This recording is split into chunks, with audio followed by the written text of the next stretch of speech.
Hi guys, welcome back to my channel. ఈ వీడియోలో మనం made for each other show గురించి అయితే మాట్లాడుకుందాం. అండ్ ఆ షోలో ఒక ట్విస్ట్ అయితే జరిగింది ఫస్ట్ వీక్ ఎలిమినేషన్లో. అది ఏంటంటే ఫస్ట్ వీక్ ఎలిమినేషన్ అనేది హరిత అండ్ హరీష్ అయితే ఎలిమినేషన్ అయిపోయారని అందరు వీడియోస్ చేశారు కదా.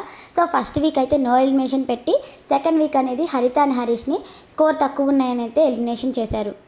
అండ్ ఇంకొకటి, మనం బిగ్ బాస్లో ఎవరికైతే మన ఫేవరెట్ కంటెస్టెంట్కి ఓట్ వేసుకొని వాళ్ళనైతే సేఫ్ ఎలా చేసామో అలాగే మ్యాట్ ఫర్ ఈచ్ అదర్స్లో కూడా ఓట్ పెట్టడానికి వాళ్ళైతే ఇప్పుడు ట్రై చేస్తున్నారంట. బట్ ఇప్పుడే కాదు, కొన్ని ఎపిసోడ్స్ అయిపోయిన తర్వాత మన ఫేవరెట్ కంటెస్టెంట్కి ఓట్ వేసుకొని సో వాళ్ళని విన్నర్ అయ్యి నామినేషన్స్లో ఉన్న వాళ్ళని సేవ్ చేసేలాగా చేస్తున్నారనేసి నాకు అప్డేట్ వచ్చింది. దాని గురించి ఏమన్నా తెలియగానే నేనైతే వీడియో చేస్తాను.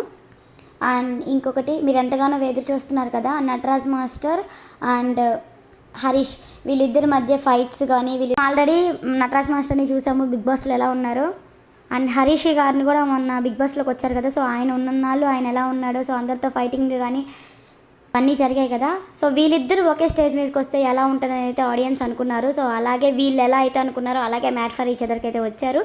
అండ్ మీరు ఏదైతే ఊహించుకున్నారో అవి కూడా కొన్ని గొడవలు ఇష్యూస్ అయితే వాళ్ళిద్దరి మధ్య జరిగాయంట. అండ్ ఫస్ట్ వీక్లోనే ఇవైతే జరిగాయంట. సో ఇంకా షో ఇంట్రెస్టింగ్గా ఉండడానికి మనకి మ్యాట్ ఫర్ ఈచ్ అదర్ షోకి కపుల్స్ అయితే వెళ్ళారు కదా. సో మనం ప్రోమోలో చూస్తుంటే సో వాళ్ళకి కూడా కొన్ని గొడవలు ఉన్నాయి కదా. సో వాటి కానీ ఎపిసోడ్ అయితే ఓవరాల్గా చాలా బాగుండిపోతుంది. First week episode, second week episodes అయితే చాలా బాగున్నాయంట.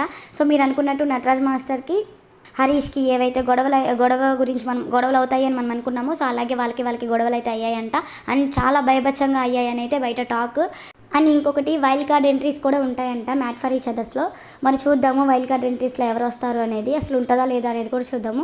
ఇది జస్ట్ నాకు వచ్చిన ఇన్ఫర్మేషన్ నేను మీతో షేర్ చేసుకుంటున్నాను. ఇప్పటి వరకు నేను చెప్పిన ఇన్ఫర్మేషన్స్లో ఏది తప్పు అయితే కాలేదు. సో ఏమైనా చేంజెస్ ఉంటే నేను నెక్స్ట్ వీడియో చేస్తాను దీని గురించి, ఓకేనా.